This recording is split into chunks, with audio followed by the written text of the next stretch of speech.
দুই সহস্রাধিক মানুষের তাজা প্রাণ আর অন্তত হাজার দশেক মানুষের অঙ্গহানির এক রক্তক্ষয়ী যুদ্ধ থেকে মাত্র মাস তিনেক দূরে দাঁড়িয়ে আজকের কথাগুলো বলছি। শহরের রাস্তায় এখনো শহীদ ওয়াসিমদের রক্তের ছোপ ছোপ দাগ লেগে আছে। স্বাভাবিক জীবনে ফিরতে পারেনি এখনো শহীদের পরিবারগুলো। ইয়ামিনের মা হয়তো কাউকে পেলেই জানতে চাইছে আমার খোকার উপর কিসের এত রাগ ছিল ওদের।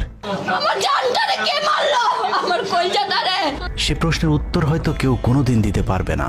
বুকের ভেতর গুলি নিয়ে নিস্তেজ পড়ে থাকা শরীরটাকে ওরা যেভাবে কুকুরের মতো টেনে হিঁচড়ে খেয়েছে, সভ্য এই সমাজে সেই উত্তর কি আসলেই আছে? পুড়ে যাওয়া লাশগুলোর কথা মনে করে সারা জীবন হয়তো হৃদয়টা পুড়তে থাকবে হতভাগা সেই মায়েদের। শহীদ ওমরের মা এখনো মানুষ পেলেই হয়তো প্রশ্ন করছে, আমার ছেলের বুকে ওরা এতগুলো গুলি কেন করলো? মারার জন্য তো একটা গুলি যথেষ্ট।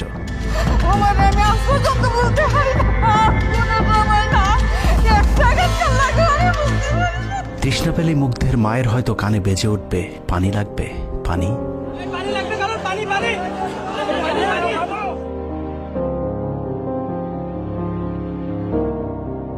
শুনেছি স্বাধীনতা অর্জনের চেয়ে রক্ষা করা অনেক কঠিন। স্বাধীনতার এই পতাকা সমুন্নত রাখতে যারা জীবন দিয়েছেন তাদের সে রক্ত যেন বৃথা না যায়। এ পতাকার জন্য যেন আর কাউকে জীবন দিতে না হয়। স্বাধীনতার এমন যুদ্ধ আর দেখতে চাই না। এ যুদ্ধের প্রতিপক্ষ অনেক হিংস্র, খুব নিষ্ঠুর। ওরা বুকে গুলি নিয়ে কাতরাতে থাকা মানুষকেও শান্তিতে মরতে দেয় না। ওরা আরো রক্ত চায়। 15 বছর মুসলিম নিধন করে ওদের এতটুকু অনুশোচনা নেই। রক্তের নেশায় এখনো বুঁদ হয়ে আছে হিংস্র পশু আত্মাগুলো। এদিকে এক পক্ষ নিজেদেরকে বিজয়ী ভেবে ঘরে ফিরেছে। ঘরে ফেরার আগে যাদের বাড়ি ঘরে আগুন দিয়ে ঘর থেকে বের করেছিল, সেই শত্রুকেই আবার তুলে নিয়েছিল নিজেদের ঘরে। ছাত্রলীগ নিষিদ্ধের কথা বলছে। এই নিষিদ্ধ করবার ম্যান্ডেটটা, নিষিদ্ধ করবার অধিকারটা তাদেরকে কে দিল? তারা এদেশের মানুষ, রাজনীতি করার অধিকার সকলের আছে। আমাদের কেড়ে নেওয়া যেমন অন্যায় ছিল, আমরাও আরেকজনের কেড়ে নেওয়ার অধিকার, এটা আমরা এভাবে বলি। আওয়ামী মানবরূপী দানব ঘাড়ের উপর বিষাক্ত কার্বন ডাই অক্সাইড ফেলছে, আর আমরা সেটাকে অক্সিজেন ভেবে বুকে নিচ্ছি। বিষাক্ত সাপ থেকে নিরাপদ না হয়ে সাপ নিয়ে খেলার পরিণতি কি হতে পারে সেটা বুঝতে খুব বেশি দেরি করবার প্রয়োজন নেই। আমার এই বার্তা আপনাদের কাছে পৌঁছানোর কয়েক ঘন্টা পরেই আপনার ঘরে যে শত্রুকে জায়গা দিয়েছিলেন তাদের সেই বিষমাখা মুখের বিষ আপনার গায়ে নেয়ার জন্য প্রস্তুত থাকুন। পূর্ব দিকে তাকিয়ে দেখুন, আকাশ আবারও কালো হয়ে এসেছে।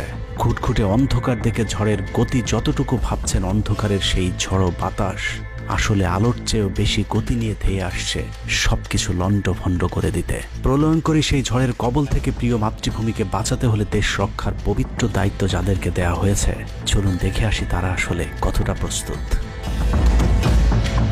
জুলাইয়ের মাঝামাঝি পর্যন্ত সেনাবাহিনী ছাত্র আন্দোলন নিয়ে তেমন মাথা ঘামায়নি।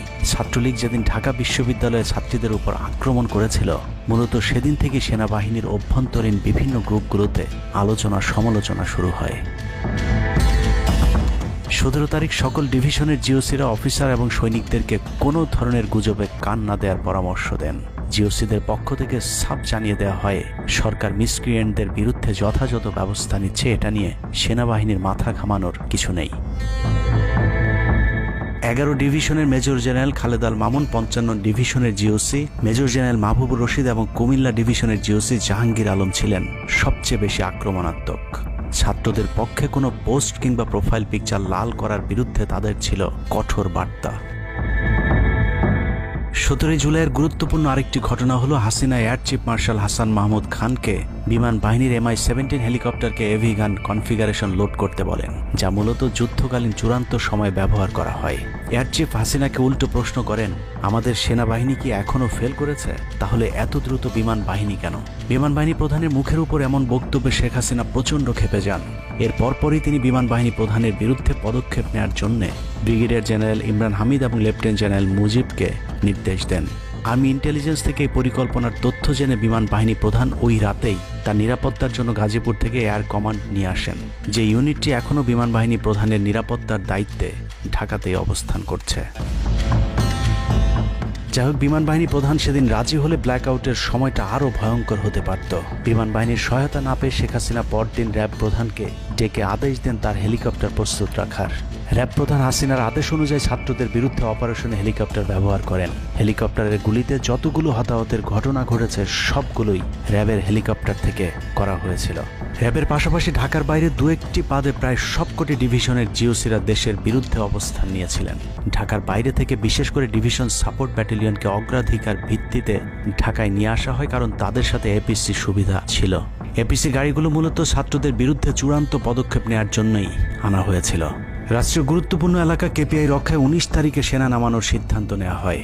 নিয়ম অনুযায়ী সেনাবাহিনীর কেপিআই রক্ষার দায়িত্ব পালন করার কথা থাকলেও বিভিন্ন জায়গায় দেখা গেছে সেনাবাহিনীর ছত্রছায়ায় পুলিশ এবং আওয়ামী লীগ ছাত্রলীগের সন্ত্রাসীরা ছাত্রদের উপর হামলা চালিয়েছে। কোথাও সরাসরি সেনাবাহিনীকেও গুলি চালাতে দেখা গেছে। এর মধ্যে ঢাকার 46 পদাতিক ডিভিশনের ইনফ্যান্ট্রি ব্রিগেডের ইউনিটগুলো ঢাকার প্রাণকেন্দ্রগুলোতে ছাত্রদের উপর সবচেয়ে বেশি দমন পীড়ন চালিয়েছে। অনুসন্ধানে 19 থেকে 23 জুলাই পর্যন্ত গণহত্যার সাথে জড়িত সেনাবাহিনীর কয়েকজন অফিসারের নাম উঠে এসেছে, যারা এখনো পর্যন্ত গুরুত্বপূর্ণ সব পদে বহাল আছেন, যা ডক্টর মোহাম্মদ ইউনূস সরকারের জন্য অত্যন্ত বিপজ্জনক। কতটা বিপজ্জনক সেটা বোঝার জন্য আন্দোলনের সময়টাতে ওই অফিসারদের ভূমিকা কি ছিল সেটা একটু দেখে আসি। আন্দোলনের সবচেয়ে বেশি রক্তক্ষেকো ছিলেন বিজিবির ডিজি মেজর জেনারেল আশরাফ। সূত্র জানিয়েছে, ভারতীয় নাগরিকদের বিজিবির পোশাক পরিয়ে মাঠে নামিয়েছিলেন বিজিবির এই মহাপরিচালক। সেনাবাহিনী শেখ হাসিনাকে পদত্যাগের পরামর্শ দেওয়ার পরেও শুধু বিজিবিকে নিয়ে হত্যাকাণ্ড চালিয়ে শেখ হাসিনাকে ক্ষমতায় রাখার গ্যারান্টি দিয়েছিলেন মেজর জেনারেল আশরাফ। 5 তারিখ হাসিনা পালিয়ে যাবার আগ মুহূর্তে তিনি স্বরাষ্ট্রমন্ত্রীকে ফোন করে বলেছিলেন, কয়েক হাজার মানুষ মারলেই পরিস্থিতি ঠান্ডা হয়ে যাবে, অতএব কোনো অবস্থাতেই যেন প্রধানমন্ত্রী পালিয়ে না যান। স্বরাষ্ট্রমন্ত্রীকে তিনি এমনটাই পরামর্শ দিয়েছিলেন। 5 তারিখ সকাল থেকে দুপুর পর্যন্ত ঢাকা শহরে সবচেয়ে বেশি তৎপরতা ছিল বিজেপির। ওই দিন সকাল থেকেই ঢাকার প্রবেশ পথগুলোতে চেকপোস্ট বসিয়ে তল্লাশি চালিয়েছিল মেজর জেনারেল আশরাফের বিজিবি। বিজিবির একটি সূত্র জানিয়েছে, বিজিবি মহাপরিচালক প্রতিদিন সিওদের কাছ থেকে হিসেব নিতেন কে কতজন ছাত্র হত্যা করেছে। বিজিবি মহাপরিচালকের নির্দেশনায় খুনের সেই প্রতিযোগিতায় সবচেয়ে ভালো পারফর্মার ছিল কর্নেল রিদওয়ান। সূত্রের মতে, ছাত্র আন্দোলনে বিজিবি অন্তত 500 শিক্ষার্থীকে গুলি করে হত্যা করেছে। বিজিবি প্রধান এবং রিদওয়ানের মতো তার অনুগত অফিসারদের জেলে থাকার কথা, কিন্তু তারা এখনো গুরুত্বপূর্ণ সব দায়িত্ব পালন করে যাচ্ছে। আর মেজর জেনারেল আশরাফ এখন পর্যন্ত বিজিবি প্রধানের চেয়ারেই বসে আছেন। 46 ডিভিশনের brigade commander brigadier general Imran 24শে জুলাই রাতে তড়ি ঘড়ি করে বের হচ্ছিলেন। এ সময় পাশ থেকে আরেকজন অফিসার তাকে জিজ্ঞেস করেছিলেন কোথায় যাচ্ছেন। তিনি তখন বলেছিলেন শিকারে যাচ্ছি। শিকার শেষে পরদিন নিজেদের মধ্যে কতজনকে গুলি করে মেরেছেন তা নিয়ে হাসাহাসি করেছিলেন brigade commander brigadier general Imran. Brigadier Imran 5 তারিখ যারা কুয়ের পরিকল্পনা করেছিলেন তাদের মধ্যে অন্যতম। যদিও সেনা প্রধানের দূরদর্শিতায় তা সম্ভব হয়নি, কিন্তু অদৃশ্য কারণে তার বিরুদ্ধে এখনো পর্যন্ত কোনো ব্যবস্থা নেওয়া হয়নি। কুমিল্লার জিওসি মেজর জেনারেল জাহাঙ্গীর আলমের পাঠানো কুমিল্লার 15 বিট সাপোর্ট ব্যাটালিয়নকে বাড্ডায় ছাত্রদের দমনে নামানো হয়েছিল। আপনাদের মনে থাকবার কথা, 4 তারিখ দুপুরে কুমিল্লার একটি ভিডিও সোশ্যাল মিডিয়াতে ছড়িয়ে পড়েছিল, যেখানে দেখা গিয়েছে সেনাবাহিনীর একটি এপিসি থেকে পুলিশের দিকে লক্ষ্য করে ফায়ার করা হচ্ছে। অনেকের মাঝে একটি ভুল ধারণা রয়েছে যে কুমিল্লা ক্যান্টনমেন্টের সেনাবাহিনী হয়তো ছাত্র জনতার পাশে দাঁড়িয়েছিল। মূল ঘটনা হলো 4 তারিখ দুপুর 11টার দিকে সোশ্যাল মিডিয়াতে ছড়িয়ে পড়া ওই ভিডিওটি একজন জুনিয়র অফিসারের ব্ল্যাঙ্ক ফায়ার। ওই সময় ছাত্রদেরকে দেখা যায় এপিসির পাশে উল্লাস করতে। ঘটনার পরপর কুমিল্লার কুখ্যাত সন্ত্রাসী এমপি বাহার শেখ হাসিনার মিলিটারি সেক্রেটারিকে বিষয়টি ফোন করে জানালে উক্ত এপিসি ইউনিটটিকে ক্যান্টনমেন্টে ব্যাক করান জিওসি জাহাঙ্গীর আলম। ওই ঘটনাটিকে তিনি পরবর্তীতে নিজের ক্রেডিট হিসাবে মানুষের সামনে তুলে ধরে নিজেকে আওয়ামী বিরোধী হিসেবে চালিয়ে দেওয়ার চেষ্টা করেছেন, যার ফলশ্রুতিতে তিনি ডিজিএফআই প্রধানের মতো গুরুত্বপূর্ণ একটি পদ বাগিয়ে নেন। অথচ 4 তারিখ ওই ঘটনা বাদে কুমিল্লায় সবখানে সেনাবাহিনীর পাহারায় ছাত্র জনতাকে হত্যা করেছে আওয়ামী সন্ত্রাসীরা। 5 তারিখ সেনাবাহিনীর তৎকালীন chief of general staff lieutenant general Shahinul Haque খুনিদের অন্যতম একজন। কট্টর ভারতপন্থী এই দালাল আন্দোলনের শুরু থেকে শেষ পর্যন্ত হাসিনাকে টিকিয়ে রাখার যুদ্ধ চালিয়ে গিয়েছে। হাসিনা চলে যাবার পরও সেনাবাহিনীতে কু করার চেষ্টা করেছেন শাহিনুল হক। অথচ সেনাপ্রধান মধুর শাস্তি হিসেবে তাকে সিজিএস থেকে সরিয়ে এনডিসির কমান্ডেন্টের মতো গুরুত্বপূর্ণ পদে বসিয়েছেন।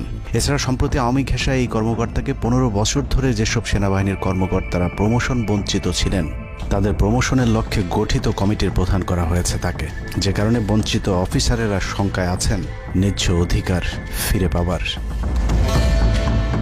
নবম ডিভিশনকে মনে করা হয় ঢাকার সেফগার্ড। এই পদে প্রধানমন্ত্রীর সবচেয়ে বিশ্বস্ত অফিসারকে বসানো হয় সব সময়। নবম ডিভিশনের জিওসি মেজর জেনারেল মঈন খানও ছিলেন হাসিনার গুম খুনের অন্যতম দোসর, অথচ তাকে এখনো পর্যন্ত স্বপদে বহাল রাখা হয়েছে, যা অত্যন্ত ঝুঁকিপূর্ণ। 5 তারিখের আগে আশুলিয়াতে ছাত্র হত্যা থেকে শুরু করে 5 তারিখের পরে গার্মেন্টসের সব অস্থিরতার জন্য নবম ডিভিশনের এই জিওসি সরাসরি যুক্ত। সেনাবাহিনীর স্পর্শকাতর আরেকটি জায়গায় বসে আছেন আরেক খুনি ব্রিগেডিয়ার জেনারেল সেলিম আজাদ। সেনাবাহিনীর সিভিল যে কোনো অপারেশনে যেতে ডিরেক্টর মিলিটারি অপারেশনের পারমিশন নেওয়া বাধ্যতামূলক। এমনকি জরুরি ভিত্তিতে কোনো অপারেশনে যেতে হলেও তাকে অবশ্যই পরে অবহিত করতে হয়, অর্থাৎ তার অনুমতিক্রমে সেনাবাহিনী ঢাকাতে সব হত্যাকাণ্ড চালিয়েছে। শুধু তাই নয়, তিনি খবর রাখতেন যারা অপারেশনে ছাত্রদের উপর গুলি চালাতো না তাদেরকে নাজিমুদ্দৌলা অকথ্য ভাষায় গালাগাল করত।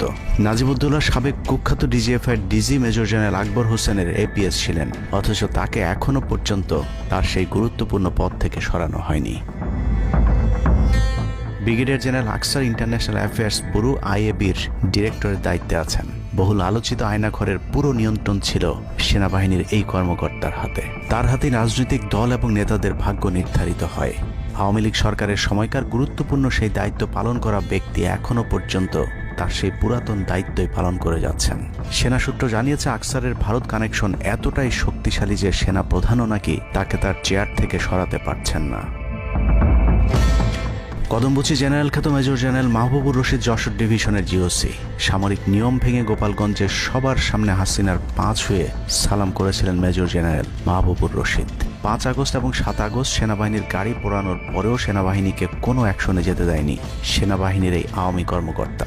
সূত্র জানিয়েছে 5 তারিখের পর থেকে এ পর্যন্ত একাধিকবার গোপালগঞ্জ আওয়ামী লীগ নেতাদের বাড়িতে গিয়ে বৈঠক করেছেন তিনি, অথচ মাহবুবকে এখনো পর্যন্ত জিওসির পদে বসিয়ে রাখা হয়েছে। তার এই ক্ষমতাকে কাজে লাগিয়ে আওয়ামী লীগের অসংখ্য নেতাকর্মীকে ভারতে যাবার সুযোগ করে দিয়েছেন major general Mahbubur Rashid. Colonel Asad Khulna DGFI এর ডেড কমান্ডার। সেখানে বসে তিনি রয়ের সব পরিকল্পনা বাস্তবায়ন করে যাচ্ছে। জুলাই আন্দোলনের সময় যিনি আর্মি অফিসারদেরকে বলেছিলেন দেখে দেখে গুলি করেন, প্রতি গুলিতে একটা করে মারতে হবে, অথচ সেই কর্মকর্তা এখনো খুলনাতে বসে বিএনপি জামায়াতের নেতাকর্মীদের মধ্যে বিভক্তির ষড়যন্ত্র করে যাচ্ছে। খুলনা অঞ্চল দিয়ে তার সহায়তায় শেখ পরিবারের সবচেয়ে বেশি সংখ্যক সদস্য ভারতে পালিয়েছে। বগুড়া ডিভিশনের GOC major general Khaled Al Mamun এখনও জিওসি পদে আছেন। বগুড়া থেকে আসা 11 ডিভিশনের 7 ইস্ট বেঙ্গল এনের ঢাকার প্রবেশ পথ নিয়ন্ত্রণের জন্য গাজীপুরে রেখেছিলেন তিনি। উত্তরা গাজীপুর এলাকায় সংঘটিত হত্যাকাণ্ডের বেশিরভাগই জড়িত ছিল বগুড়ার 7 ইস্ট বেঙ্গল। রহস্যজনক কারণে 7 ইস্ট বেঙ্গলকে এখনো পর্যন্ত বগুড়ায় ফেরত না পাঠিয়ে ঢাকাতেই রাখা হয়েছে। মেজর জেনারেল ফেরদৌস হাসান সেলিম, যার মা ছিলেন হাসিনার অত্যন্ত ঘনিষ্ঠ বান্ধবী। ফেরদৌস সেলিম শেখ হাসিনাকে ফুপু বলে ডাকতেন। 27তম বিএমএ লং কোর্সের এই অফিসারের পাসিং আউটে শেখ হাসিনা নিজে উপস্থিত ছিলেন, যদিও হাসিনা তখন বিরোধী দলীয় নেত্রী ছিলেন। ডিজিএফের পদে থাকাকালীন হাসিনার টাকা পাচার এবং থাইল্যান্ডের বিভিন্ন ব্যবসা দেখাশোনার দায়িত্ব ছিল তার। 5 তারিখের সময়টাতে গুরুত্বপূর্ণ কোনো পদে না থাকায় নিজেকে এখন আওয়ামী বিরোধী দাবি করছেন ফেরদৌস হাসান সেলিম। ভয়ঙ্কর বিষয় হচ্ছে ডক্টর মোহাম্মদ ইউনূসকে ভুল বুঝে ইউনূসের মিলিটারি সেক্রেটারি পদে বসে সব কুটচাল চেলে যাচ্ছেন major general Ferdous Hasan. Guarantee দিয়ে বলে রাখলাম, সুযোগ পেলে সবার আগে ডক্টর মোহাম্মদ ইউনূসের মিলিটারি সেক্রেটারি নিজেই ইউনূসের গলা চেপে ধরবে। অতএব যত দ্রুত সম্ভব ডক্টর মোহাম্মদ ইউনূসের মিলিটারি সেক্রেটারির পদ থেকে তাকে সরাতে হবে। শেখ হাসিনার গণভবন ঠেকাতে সবচেয়ে বেশি শক্ত বলয় তৈরি করা হয়েছিল।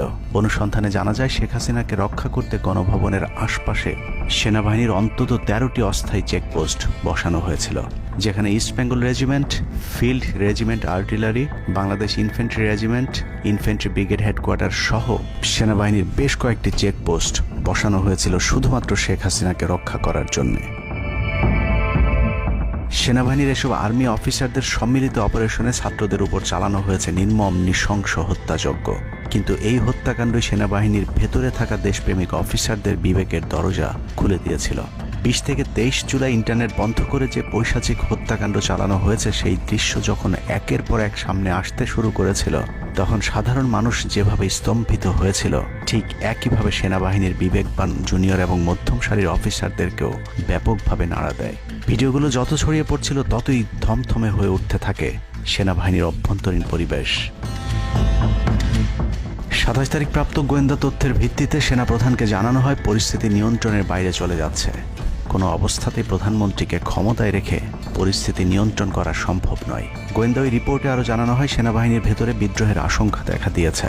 বিশেষ করে মধ্যম সারি এবং জুনিয়র অফিসারদের ভেতর ব্যাপক অসন্তোষ লক্ষ্য করা যায়। একই রিপোর্ট প্রধানমন্ত্রীর অফিসকেও অবহিত করা হয়। সেই রিপোর্টের পরেও কঠোর অবস্থানে যাবার সিদ্ধান্ত নেওয়া হয় সরকারের পক্ষ থেকে। এদিকে গোয়েন্দা রিপোর্টের প্রেক্ষিতে সেনা ইউনিটের মধ্যম সারি জুনিয়র অফিসার এবং সৈনিকদের উপর কঠিন সামরিক গোয়েন্দা নজরদারি চলতে থাকে, যে কারণে প্রচণ্ড ক্ষোভ থাকলেও কোনো ধরনের পূর্ব প্রস্তুতি ও পারস্পরিক যোগাযোগ না থাকায় সেনাবাহিনীর দেশপ্রেমিক অফিসার ও সৈনিকেরা কিংকর্তব্য বিমূঢ় হয়ে পড়েন। 27-28 দুই দিন এভাবেই টান উত্তেজনার মধ্য দিয়ে কেটেছে। 29শে জুলাই শেখ হাসিনাকে পরিস্থিতি সম্পর্কে ধারণা দিতে সেনাপ্রধান সারা দেশের অফিসারদেরকে নিয়ে সেনা সদরের হেলমেটে একটি ভিডিও টেলিকনফারেন্সে দরবার গ্রহণ করেন। সেই কনফারেন্স অপারেটরের অসাবধানতাবশত স্ক্রিনে হঠাৎ করে ক্যামেরা টার্ন অফ করা HPM নামে একটি বক্স ভেসে উঠেছিল।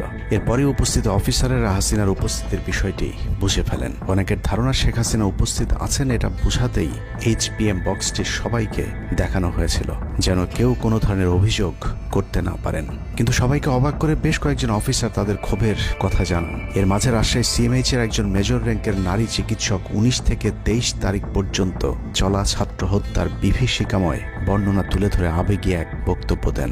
সূত্র জানিয়েছে এ সময় সেনাবাহিনীর কয়েকজনকে কাঁপতে দেখা গেছে। একদিকে সেনাবাহিনীর উচ্চপদস্থ অফিসারদের মারমুখী অবস্থান, অন্যদিকে বেশিরভাগ জুনিয়রদের নিষ্ক্রিয়তার মধ্য দিয়ে সেনাবাহিনীতে স্পষ্ট দুটি ভাগ লক্ষ্য করা যায়। এরই মধ্যে সেনাবাহিনীর কাছে প্রাপ্ত গোয়েন্দা তথ্য অনুযায়ী যে কোনো সময় সেনাবাহিনীতে বিদ্রোহ দেখা দিতে পারে। বিশেষ করে লেফটেন্যান্ট কর্নেল থেকে নিচের অফিসারদের ভেতর ব্যাপক ক্ষোভের বিষয়টি গোয়েন্দা প্রতিবেদনে জানানো হয়। সেই প্রেক্ষিতে 3 তারিখ শর্ট নোটিসে আরেকটি টেলিকনফারেন্স কল করা হয়। মূলত ওই রিপোর্টের প্রেক্ষিতে হাসিনার বিশ্বস্ত ওয়াকার হাসিনা থেকে মুখ ফিরিয়ে নেন, কারণ হাসিনাকে বাঁচাতে গিয়ে তিনি নিজের জীবন বিপদে ফেলতে চাননি। 3 তারিখ কনফারেন্সের শুরুতেই সবাইকে ঠান্ডা রাখতে একটি মোনাজাত করা হয়েছিল। যে মোনাজাতে গুরুত্বপূর্ণ একটি দোয়া ছিল, রাব্বানা লা তাজআলনা মাআল কওমিজ জালিমিন, অর্থাৎ হে আল্লাহ, আমাদেরকে জালিম সম্প্রদায়ের অন্তর্ভুক্ত করবেন না। এ সময় পুরো দরবার রুমে পিন পতন নীরবতা লক্ষ্য করা গেছে। মূলত এই মোনাজাতের মধ্য দিয়ে ফয়সালা হয়ে যায় সেনাবাহিনী কাদের পক্ষে দাঁড়াবে। সেনা সূত্র থেকে পাঠানো এসব তথ্যে উঠে এসেছে সেনাবাহিনী কোন কোন এলাকায় ছাত্র জনতার উপর গুলি চালিয়েছিল এবং কতটা পরিকল্পিতভাবে মানুষ হত্যার ছক কষা হয়েছিল। 4 তারিখও সেনাবাহিনীর ভূমিকা ছিল অত্যন্ত অস্পষ্ট। কিছু জায়গায় সেনাবাহিনী ছাত্রদের পক্ষে, আবার কিছু জায়গায় ছাত্রদের উপর গুলিও চালিয়েছে। 4 আগস্ট সবার প্রথম 24 ডিভিশন চট্টগ্রামের GOC lieutenant general Mainur Rahman তার বাহিনীকে ছাত্রদের পাশে দাঁড়ানোর নির্দেশ দেন। 5 তারিখ সকাল পর্যন্ত আর্মির ভূমিকা ছিল অত্যন্ত সন্দেহজনক। সকাল 10টা পর্যন্ত আর্মি কড়াকড়িভাবেই দায়িত্ব নিয়েছিলেন। বিশেষ করে গণভবনের আশপাশে 12টা পর্যন্ত ছাত্রদেরকে ভয় দেখাতে কয়েক রাউন্ড লাইভ অ্যামুনেশন ফায়ার করা হয়। 4 তারিখ 3 বাহিনী প্রধান, পুলিশ প্রধান এবং DGDGF এর সারা রাত নির্ঘুম কেটেছে। 3 থেকে 5 তারিখ পর্যন্ত গুরুত্বপূর্ণ কিছু ঘটনা ঘটেছে, সেটা তুলে ধরবার আগে শেখ হাসিনার পালিয়ে যাওয়ার বর্ণনা দিয়ে আসা যাক। 5 তারিখ সকাল ঠিক 9টায় প্রধানমন্ত্রীর অফিসে গিয়ে শেখ হাসিনাকে পদত্যাগ করতে বলেন সেনাপ্রধান। শেখ হাসিনার কথা শোনার সাথে সাথে সেনাপ্রধানকে দৌড়ে মারতে আসেন। এ সময় 3 বাহিনী প্রধানকে অকথ্য ভাষায় গালাগাল করেন শেখ হাসিনা। জেনারেল ওয়াকারকে হাসিনা বলেন, তুই পুলিশকে দেখে শিখতে পারিস নাই। এ সময় বিমান বাহিনী প্রধান সজীব ওয়াজেদ জয়কে ফোন করে তার মাকে বোঝানোর জন্য অনুরোধ করেন। সজীব ওয়াজেদ জয় এটি জানার পর উল্টো আর্মি চিফকে তুই তুকারি করে হুমকি দিতে থাকেন, তোর কোন বাবা তোকে চিফ বানাইছে, তোর বউ ছেলে মেয়ে কে কোথায় আছে সবকিছু দেখে নেওয়া হবে। রাগান্বিত হয়ে এরপরে সজীব ওয়াজেদ জয় লাইভে গিয়ে আবল তাবল বকতে থাকেন। ঠিক আছে, শেখ হাসিনার পর আপনাদের কি হবে সেটা আমারও চিন্তার বিষয় না, আমার পরিবারের আর চিন্তার বিষয় না, আপনারা বুঝবেন। এরই মধ্যে 9:30 বেজে যায়। শেখ হাসিনাকে কোনোভাবে রাজি করাতে না পেরে সেনাপ্রধান হাসিনাকে 2টি বিকল্প দেন, পদত্যাগ অথবা গ্রেফতার। ওদিকে মিরপুরে বসানো সেনাবাহিনীর চেকপোস্টগুলো খুলে দেওয়া হলে বিনা বাধায় গণজোয়ার ঢুকে পড়তে থাকে। মবটি যখন গণভবন থেকে মাত্র 20 মিনিটের দূরত্বে চলে আসে, এ সময় সেনাবাহিনী এক প্রকার জোর করে শেখ হাসিনাকে পদত্যাগপত্রে সই করান। এ সময় এসএসএফের দু একজন এগিয়ে আসতে চাইলেও সেনাপ্রধান হাত ইশারা করলে তারা জায়গায় দাঁড়িয়ে থাকেন। পদত্যাগের পর শেখ হাসিনা জাতির উদ্দেশ্যে ভাষণ দেওয়ার অনুরোধ করলে সেনাপ্রধান হাসিনাকে বলেন, জীবন বাঁচাতে চাইলে দ্রুত গাড়িতে গিয়ে উঠুন, জনগণ গণভবনে ঢুকে পড়ছে। সেনাবাহিনীর মতে শেখ হাসিনা সেদিন মাত্র 5 মিনিটের জন্য বেঁচে গিয়েছেন, তা না হলে জনগণ তাকে ধরে ফেলত। হাসিনাকে গণভবন থেকে উদ্ধার করে বিমানে ভারত পাঠিয়ে দেওয়ার জন্য মোট 3টি রুট প্ল্যান করা হয়েছিল। প্ল্যান এ, গণভবন থেকে গাড়ি বহরে বিমান বাহিনীর ব্লু স্কাই স্কুলের গেট দিয়ে তেজগাঁও বিমানবন্দরে ঢুকে ঢাকা সেনানিবাসে প্রবেশ এবং তারপর বিএএফ বেস দিয়ে বিমান বাহিনীর রানওয়েতে প্রবেশ।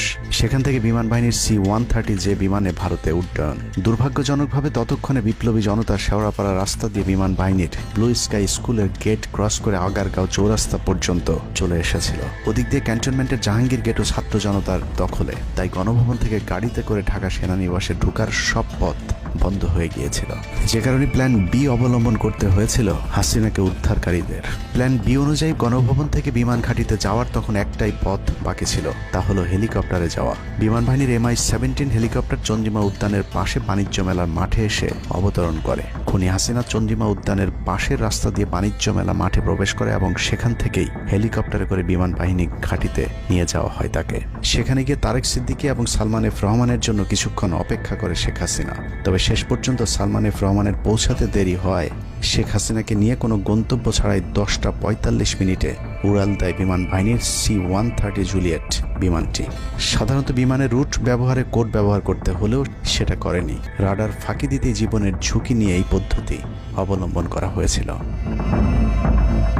ফুল ফুয়েল লোড করা হয়। ভারতে যদি জায়গা না হয় তাহলে যেন মধ্যপ্রাচ্যের কোনো দেশ পর্যন্ত চলে যাওয়া যায়।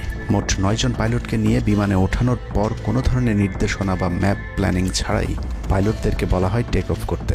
বিমানটি প্রথমে যশোরের উপর দিয়ে কলকাতায় পৌঁছালে সেনাপ্রধান জাতির উদ্দেশ্যে ভাষণের ঘোষণা দেন, কিন্তু কলকাতায় ল্যান্ডিংয়ের পারমিশন না দিলে সেখান থেকে শেখ হাসিনাকে বহন করা বিমানটি চলে যায় আগরতলায়। আগরতলায় পারমিশন না পেয়ে আবারও দিল্লির দিকে উড়াল দেয়।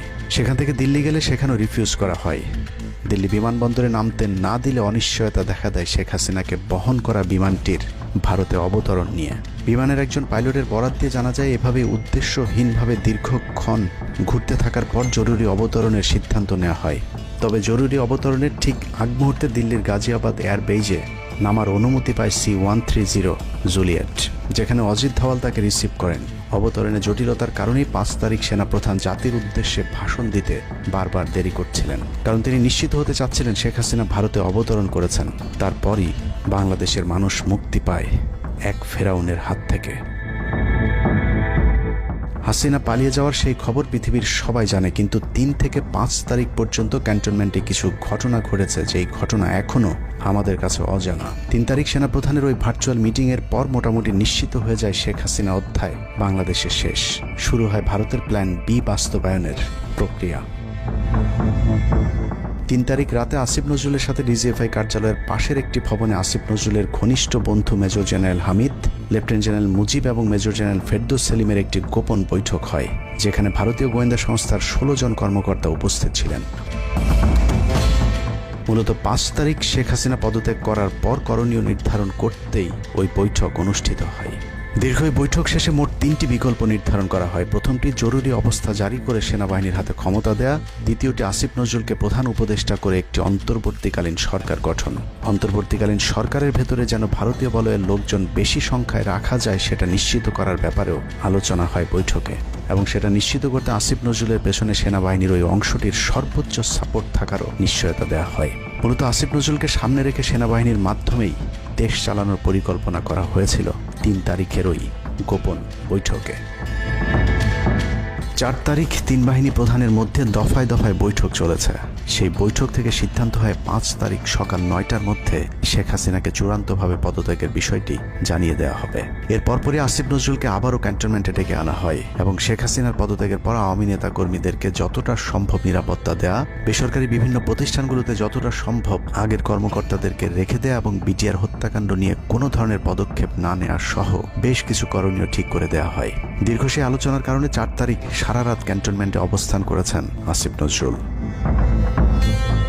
তাৎক্ষণিক আসিফ নজরুলের কাঁধে 2টি দায়িত্ব দেওয়া হয়: আর্মির প্রতি সকলের আস্থা তৈরি করা এবং হাসিনার পদত্যাগের পরপর ছাত্রদেরকে সেনাবাহিনীর নিয়ন্ত্রণে নিয়ে আসা। কথা মতো আসিফ নজরুল 4 তারিখ রাত এবং 5 তারিখ খুব সকালে ক্যান্টনমেন্টে বসে ফেসবুকে তিনি 2টি পোস্ট করেন। পোস্টের প্রথমটি 4 তারিখ রাতে সেনাবাহিনীকে প্যাট্রিয়ট সম্বোধন করে করা হয়, যেন সেনাবাহিনীর প্রতি ছাত্র জনতার আস্থা বেড়ে যায়, এবং পরেরটি সংখ্যালঘুদের বাড়িঘরে হামলা না চালানোর অনুরোধ করে পোস্ট করা হয়।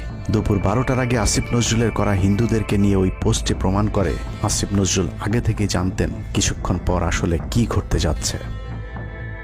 আমরা এখন আর্মি চিফের সাথে একটা আলোচনায় আছি। আমি যতটুকু ওনার সাথে কথা বলেছি আমার কাছে মনে হয়েছে নজরুল 4 তারিখ রাত এবং 5 তারিখ খুব সকালে ক্যান্টনমেন্টে বসে ফেসবুকে তিনি 2টি পোস্ট করেন। পোস্টের প্রথমটি 4 তারিখ রাতে সেনাবাহিনীকে প্যাট্রিয়ট সম্বোধন করে করা হয়, যেন সেনাবাহিনীর প্রতি ছাত্র জনতার আস্থা বেড়ে যায়, এবং পরেরটি সংখ্যালঘুদের বাড়িঘরে হামলা না চালানোর অনুরোধ করে পোস্ট করা হয়। দুপুর 12টার আগে আসিফ নজরুলের করা হিন্দুদেরকে নিয়ে ওই পোস্টে প্রমাণ করে আসিফ নজরুল আগে থেকেই জানতেন কিছুক্ষণ পর আসলে কি ঘটতে যাচ্ছে। আমরা এখন আর্মি চিফের সাথে একটা আলোচনায় আছি। আমি যতটুকু ওনার সাথে কথা বলেছি আমার কাছে মনে হয়েছে, আশা করছি আপনাদের জন্য অনেক বড় সুসংবাদ আসছে। বিজয়ের খবর আগেই জেনে যাওয়াটা সমস্যা না, কিন্তু সমস্যা হলো আসিফ নজরুল সবাইকে আন্দোলনের কেন্দ্রবিন্দু ঢাকা বিশ্ববিদ্যালয়ে যেতে না বলে ক্যান্টনমেন্টের সুখবরের অপেক্ষায় থাকতে বলেন। মূলত আসিফ নজরুলের ওই ফাঁদে পা দিয়ে ছাত্র জনতার জুলাই আগস্ট বিপ্লবের বিজয় হাতছাড়া হয়ে গিয়েছিল। ছাত্র নেতাদের সরলতাকে কাজে লাগিয়ে আসিফ নজরুল নাহিদ আসিফদেরকে সেনাপ্রধানের কাছে আসতে বলেন। নাহিদ, আসিফ, মাহফুজরা সেনাপ্রধানের কাছে যাবার আগে আসিফ নজরুলের প্রধান উপদেষ্টা হবার বিষয়টি চূড়ান্ত হয়ে যায়। সমন্বয়কেরা পৌঁছানোর পর সেনাপ্রধান তাদেরকে জানায় আসিফ নজরুল হচ্ছেন প্রধান উপদেষ্টা, কিন্তু ছাত্ররা ডক্টর মোহাম্মদ ইউনুসকে প্রধান উপদেষ্টা বানানোর দাবি করলে আসিফ নজরুল তাদেরকে জানায় ডক্টর ইউনুস প্রধান উপদেষ্টা হতে রাজি না। কিন্তু ছাত্র নেতাদের সাথে ইউনুসের আগে থেকে যোগাযোগ ছিল, যে কারণেই সেনাপ্রধানকে ছাত্ররা জানায় আমরা ডক্টর ইউনুসের সাথে একান্তে কথা বলতে চাই। ছাত্ররা ডক্টর ইউনুসকে ফোন করলে তিনি জানান প্রধান উপদেষ্টা হতে চান না সেনাবাহিনী কিংবা আসিফ নজরুলের কাছে তার এরকম কোনো বার্তা তিনি দেননি। এরপর ছাত্র নেতাদের দাবির মুখে ইউনুসকে প্রধান উপদেষ্টা বানাতে বাধ্য হয় সেনাবাহিনী। ডক্টর মোহাম্মদ ইউনুসকে প্রধান উপদেষ্টা করা হলেও ক্ষমতার কেন্দ্রে থেকে যায় ভারত নিয়ন্ত্রিত ক্যান্টনমেন্টের মদতপুষ্ট আসিফ নজরুল, যাকে তারা সুনিপুণভাবে গেল এক যুগে তিলে তিলে তৈরি করেছেন। আসিফ নজরুল তার মন্ত্রণালয়ের বাইরেও সবখানে নিয়োগ থেকে বদলি বরখাস্তের একক ক্ষমতা ভোগ করতে থাকে। একদিকে সেনাবাহিনীর ছত্রছায়া আসিফ নজরুলের হাত ধরে ভারতীয় এজেন্টদেরকে গুরুত্বপূর্ণ সব পদে বসানো হচ্ছিল, অন্যদিকে চলছিল পুরো দেশ দখলের ভয়ঙ্কর ষড়যন্ত্র। কিন্তু ছাত্রদের চাপের মুখে আসিফ নজরুলের পরিবর্তে ডক্টর মোহাম্মদ ইউনুসের প্রধান উপদেষ্টা হবার বিষয়টি কোনোভাবেই মেনে নিতে পারেনি সেনাবাহিনীর ভারতপন্থী অংশটি, যে কারণে 5 তারিখ রাতেই একটি ব্যর্থ সেনাকুয়ের ষড়যন্ত্র করা হয়েছিল। 5 তারিখের পরপরই ইউনুসের একের পর এক ভারতীয় আগ্রাসন বিরোধী বক্তব্যে আতঙ্কিত হয়ে ওঠে ভারতীয় বলয়, যে কারণে 8 তারিখ শপথ নেয়ার আগেই ডক্টর মোহাম্মদ ইউনুসকে হত্যা করে সেনাকুয়ের আরেকটি চেষ্টা চালায় সেনাবাহিনীর ওই অংশটি। 8 তারিখ ডক্টর ইউনুসের নেতৃত্বে নতুন সরকার শপথের ঠিক আগ মুহূর্তে একটি সেনা কুয়ের চেষ্টা করা হয়। কুয়ের নেতৃত্ব দেন লেফটেন্যান্ট জেনারেল মুজিব এবং মেজর জেনারেল হামিদুল হক।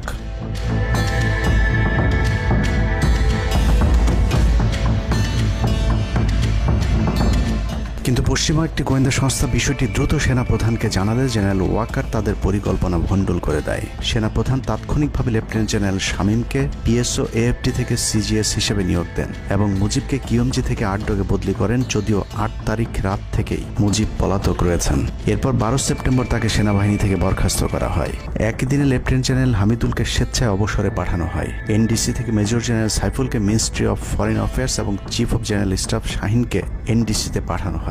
কয়েকজনের ব্যাপারে পদক্ষেপ নেওয়াটা যেমন স্বস্তির, তেমনই ষড়যন্ত্রকারীদেরকে যেখানে বদলি করা হয়েছে তাদের প্রতিটি পদই অত্যন্ত গুরুত্বপূর্ণ, যা বর্তমান সরকার এবং দেশের স্থিতিশীলতার জন্য চরম বিপজ্জনক। কতটা বিপজ্জনক সেটা জানতে চলুন শুরুতেই যে প্রলয়ঙ্কারী ঝড়ের কথা বলেছিলাম সেখানে ফিরে যাওয়া যাক।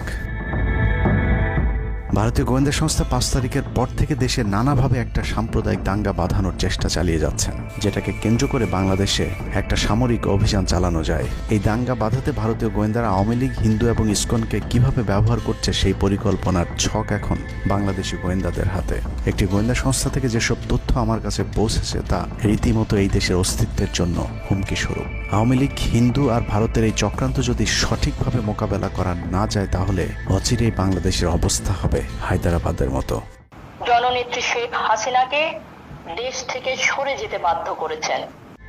বাংলাদেশকে নিয়ে ভয়ঙ্কর এই চক্রান্তে জড়িত আওয়ামী লীগ, সনাতনী এবং ইসকনের অন্তত 40টি হোয়াটসঅ্যাপ গ্রুপ এবং জুম মিটিং এর ভিডিও হাতে পেয়েছে গোয়েন্দারা। গোয়েন্দাদের কাছে প্রাপ্ত এসব তথ্যে যা উঠে এসেছে তা আটকে ওঠার মতো।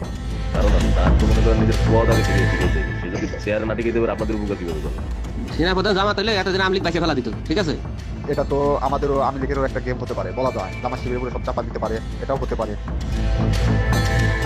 এসব গ্রুপগুলোতে রীতিমতো বাংলাদেশের বিরুদ্ধে যুদ্ধের প্রস্তুতি চলছে। গ্রুপে তাদের সাথে সাবেক আওয়ামী লীগ সরকারের শীর্ষস্থানীয় নেতা থেকে বর্তমান সেনাবাহিনীতে চাকরিরত জেনারেল পর্যন্ত মাঝে মধ্যেই নাকি যোগ দিচ্ছেন। নানক ভাই থেকে শুরু করে আমাদের সুজিত দা, তারপর আরো অনেক টপ লেভেলের যারা মন্ত্রী, মিনিস্টার, প্রতিমন্ত্রী, তারপরে ইভেন কামাল ভাই। তো এখন বিষয়টা হচ্ছে যে ইভেন রাষ্ট্রপতির যে একেবারেই মানে কি বলে তার যে একেবারে মানে রাইট হ্যান্ড সচিব, উনিও আমাদের সাথে 2 দিন জয়েন করছেন।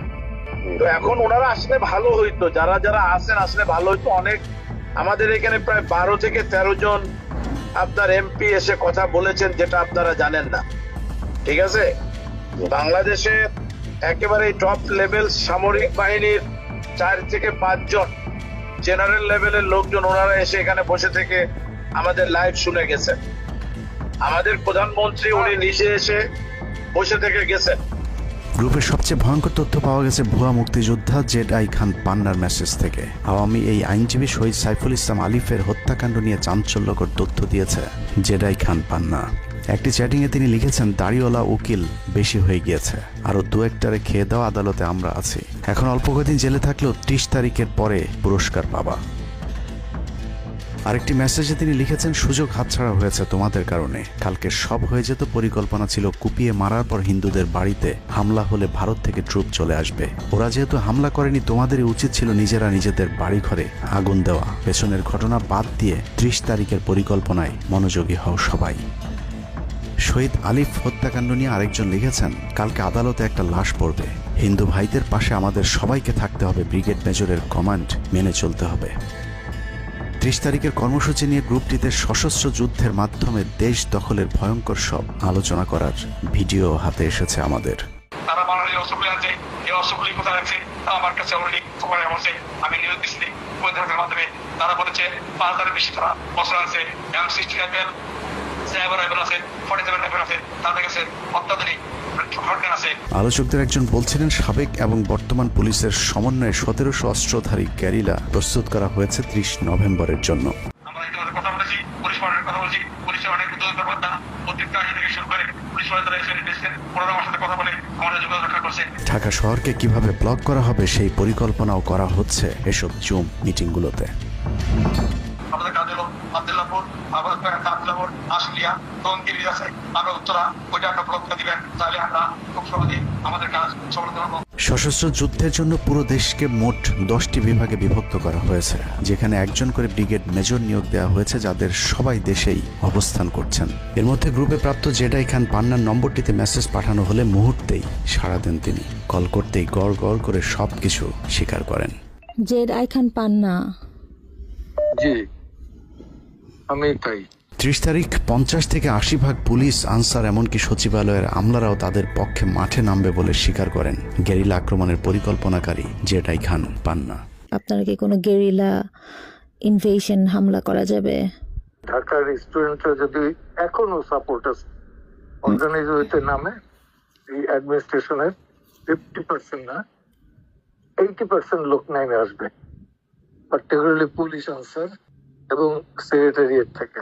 পালিয়ে যাবার আগে এই ভিডিও প্রচারের সাথে সাথে রাষ্ট্রদ্রোহিতার অভিযোগে তাকে গ্রেফতার করতে হবে, তাহলে চক্রান্তকারীদের আরও পরিকল্পনার তথ্য পাওয়া যেতে পারে। ভবিষ্যতে এ ধরনের ষড়যন্ত্র বন্ধ করতে গ্রুপে থাকা সকলের মোবাইল নম্বর এবং চেহারা দেখে শনাক্তের পর দ্রুত গ্রেফতার করতে হবে। সূত্র জানিয়েছে, ডিজিএফআই প্রধানের প্রত্যক্ষ তত্ত্বাবধানে চলছে এসব দেশবিরোধী তৎপরতা। আর্মিকে ম্যাজিস্ট্রেসি পাওয়ার দেয়া হলেও তাদেরকে ক্ষমতা প্রয়োগ করতে দেওয়া হচ্ছে না, যে কারণে আওয়ামী লীগ নেতারা বেশিরভাগ এখনও দেশে থাকলেও তাদেরকে ধরা হচ্ছে না। অতএব সেনাবাহিনীর উচ্চপদস্থ হাসিনাপন্থী অফিসারদেরকে দ্রুত সেনাবাহিনী থেকে সরাতে হবে। 5 তারিখ সেনাপ্রধান যে ভূমিকা রেখেছেন তার জন্য তিনি অবশ্যই প্রশংসার দাবিদার, কিন্তু সেনাপ্রধানকে প্রমাণ করতে হবে তিনি আসলেই নায়ক নাকি খলনায়ক। 5 তারিখের পরেও সেনাবাহিনীর গুরুত্বপূর্ণ পদগুলোতে রদবদল না করা এবং গুম খুনের সাথে জড়িত অফিসারদের বিরুদ্ধে কোনো ব্যবস্থা না নেওয়া সহ বিডিআর হত্যাকাণ্ডের বিষয়ে দৃশ্যমান কোনো পদক্ষেপ না নেওয়া খুবই সন্দেহজনক। সূত্র জানিয়েছে, সেনাপ্রধানের স্ত্রীর সাথে প্রতিনিয়ত শেখ হাসিনার যোগাযোগ রয়েছে। অতএব সেনাপ্রধানকে দ্রুত তার অবস্থান পরিষ্কার করে সেনাবাহিনীর গুরুত্বপূর্ণ পদগুলোতে নতুন করে নিয়োগ দিতে হবে। সেনাবাহিনীর জুনিয়র এবং মধ্যম সারির অফিসার এবং সৈনিকদের সবসময় দেশের স্বার্থে যুদ্ধের জন্য প্রস্তুত থাকতে হবে। মনে রাখতে হবে, সেনাবাহিনী আমাদের আস্থার প্রতীক। সিনিয়র অফিসারদের দেশবিরোধী আদেশ এলে সৈনিকদেরকে নিয়ে তাদেরকে প্রতিহত করতে হবে। মনে রাখতে হবে, সংখ্যায় আপনাদের মতো দেশপ্রেমিকদের সংখ্যাই এখনও সেনাবাহিনীতে বেশি। দেশের যে কোনো প্রয়োজনে সেনাবাহিনী যদি জনগণকে ডাক দেয়, তাহলে এ দেশের প্রতিটি মানুষ জীবন দেওয়ার জন্য প্রস্তুত রয়েছে। ডক্টর মোহাম্মদ ইউনূসের পাশে থাকা ভারতীয় গুপ্তচর আসিফ নজরুল, মিলিটারি সেক্রেটারি ফেরদৌস হাসান সেলিম এবং প্রেস সেক্রেটারি শফিকুল আলমকে দ্রুত সরাতে হবে। প্রধান উপদেষ্টার সাথে ছাত্র নেতাদের সাক্ষাতের পথ সহজ করতে হবে। আসিফ নজরুলরা অসৎ উদ্দেশ্যে মাহফুজ আলমকে তার পাশ থেকে সরিয়েছে। অতএব যত দ্রুত সম্ভব মাহফুজ আলমকে আবারও বিশেষ সহকারীর পদে ফিরিয়ে আনতে হবে। গুরুত্বপূর্ণ যে কোনো সিদ্ধান্তের ক্ষেত্রে নাহিদ এবং আসিফদের মতামত প্রধান উপদেষ্টাকে গুরুত্বের সাথে নিতে হবে। জেডাই খান পান্নাদের ষড়যন্ত্র এবার সফল না হলেও এই ষড়যন্ত্র চলতেই থাকবে। বাংলাদেশের প্রতিটি মানুষকে চোখ কান খোলা রাখতে হবে, মনে রাখতে হবে শত্রু আপনাদের ঘরের কোণেই। ভারত যদি বাংলাদেশে আক্রমণ করে, তাহলে সবার আগে আওয়ামী লীগ আর শ্রীকৃষ্ণের ভক্তরাই আপনার গলায় ছুরি ধরবে। অতএব শত্রুরা যেন আবারও বাংলাদেশের স্বাধীনতাকে ভারতের কাছে বিক্রি করতে না পারে, সেদিকে সবাইকে লক্ষ্য রাখতে হবে। আল্লাহ হাফেজ।